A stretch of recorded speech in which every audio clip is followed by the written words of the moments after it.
என்னுடைய பேர் நூரி. நான் டிரான்ஸ்ஜெண்டர் உமன். 200க்கும் மேற்பட்ட குழந்தைகளை பராமரித்து வரும் ஒரு புகழ்பெற்ற திருநங்கை சமூக சேவகர் ஆவார்.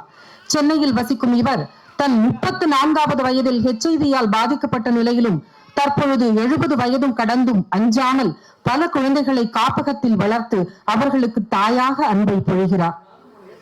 கொளத்தூரில் SIP தொண்டு நிறுவனம் மூலம் கைவிடப்பட்ட HIV பாதிப்புக்குள்பட்ட குழந்தைகளுக்கு உணவும் மருந்தும் வாழ்விடமும் வழங்குகிறார். கடந்த 25 ஆண்டுகளில் 300க்கும் மேற்பட்ட ஆதரவற்ற குழந்தைகளை மீட்டு அவர்களுக்கு மறுவாழ்வு அளித்துள்ளார். உகாண்டாவிலிருந்து இலவச மருந்துகளை பெறுவதிலும் HIV விழிப்புணர்வு ஏற்படுத்துவதிலும் முக்கிய பங்கு வகித்தார். அறக்கட்டளை இல்லத்தை நடத்துவதோடு அவரது சேவை முடிந்துவிடவில்லை. இல்லத்தை நடத்துவதோடு மட்டுமல்லாமல் சென்னையில் இதே போன்ற நிலையில் உள்ள 100க்கும் மேற்பட்ட குழந்தைகள் தங்கள் படிப்பை தொடர உதவுவதிலும் நூரி ஈடுபட்டுள்ளார். இவரது தன்னலமற்ற சேவையை பாராட்டி இவரை நூரி அம்மா அல்லது நூரி ஆயா என அனைவரும் அன்புடன் அழைக்கின்றனர். 2013ஆம் ஆண்டு தமிழக அரசால் வாழ்நாள் சாதனையாளர் விருது வழங்கி கௌரவிக்கப்பட்டார். இன்று சாதனையாளர் விருதினை வெள்ளிவிழா நாயகன் அவர்கள் கரங்களால் பெற உள்ளார்.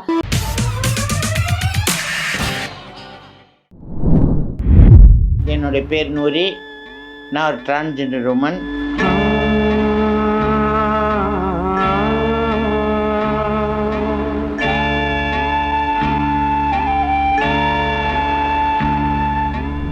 HIV/AIDS பாதிக்கப்பட்ட தாய் தந்தை இல்லாத ஆதரவற்ற குழந்தைகளுக்கு நான் கரண் நீட்டினேன். ஏன்னாக்கா நான் ஒரு ஆஃபனாக இருந்தேன், பல கஷ்டங்கள் பட்டேன். இப்போ இந்த குழந்தைங்க கஷ்டப்படக்கூடாது, அந்த குழந்தைங்க இருப்பிடம், படிப்பு, அவங்களுக்கு தேவையானது செய்கிறது.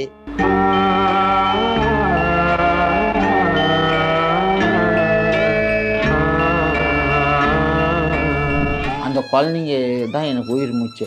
என் பிள்ளைங்களுக்கு கேட்க வேண்டிய வார்த்தமா, உங்களுடைய கனவுகள் என்ன, உன்னுடைய வாழ்க்கை உன் கையில், நீ என்ன சொல்கிற ஆயா செய்ய தயாராக.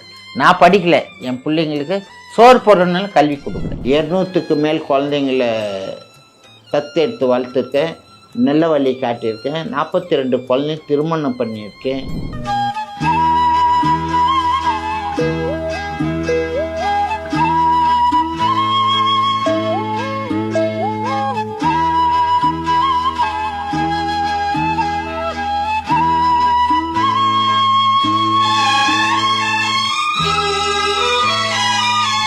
பைபிள்லேயே சொல்லியிருக்கு, உலகம் அழியும் போது ஆட்சி பீடத்தில் உட்கார ஒரு திருநங்கை தான் செஞ்சு.